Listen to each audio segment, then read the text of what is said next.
இப்பொழுதும் நிச்சயமாக மருத்துவர்களுடைய கண்காணிப்பு மட்டுமல்ல, அம்மாவுக்கு இருக்கும் அந்த இறையருளும், அவருக்கு இருக்கக்கூடிய அந்த போர் குணமும், எதையும் தாங்கக்கூடிய அந்த வலிமையும், எல்லா சோதனைகளையும் சாதனையாக்கக்கூடிய அந்த ஒரு மனோநிலையும் நிச்சயமாக அம்மா திரும்ப வருவாங்க, நன்றாக ஆயிடுவாங்கன்னு நம்புறோம். இந்த தருணத்துல அங்க நிறைய அதிமுக தொண்டர்கள் பிரார்த்தனைகள்ல ஈடுபடுவதை நம்மால் பார்க்க முடிகிறது. தொண்டர்களுக்கு நீங்கள் பகிர்ந்து கொள்ள விரும்பும் விஷயங்கள் என்ன? அதை தவிர வேற என்ன இந்த சூழ்நிலையில் செய்ய முடியும்? மருத்துவர்கள் அவங்க என்ன செய்யணுமோ அதை செஞ்சுட்டு இருக்காங்க.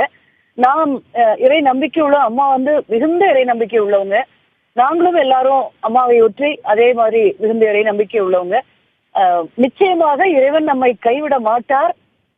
இந்த சிகிச்சையிலும் அம்மா நல்ல பூரண உடல் நலத்தோடு ஒரு திரும்ப நம்மள அந்த மலர்ந்த முகத்தோடு அம்மாவுடைய அந்த கார் எங்களுக்கு கார் இல்ல தேர்ன்னு சொல்லுவோம், அப்படி அழகாக அம்மா அந்த பவனி வரக்கூடிய காட்சியை நிச்சயமாக பார்ப்போம். நம்மை பார்த்து கையசைத்து சிரித்து போயஸ் கார்டன் வீட்டுக்கு அம்மா திரும்பக்கூடிய நிலை நிச்சயம். இது ஒரு செட்பேக் தான், இதையும் வெற்றி காணுவார்கள் அம்மா என்று நாங்கள் நம்புகிறோம். எல்லாரும் நம்பலாம்.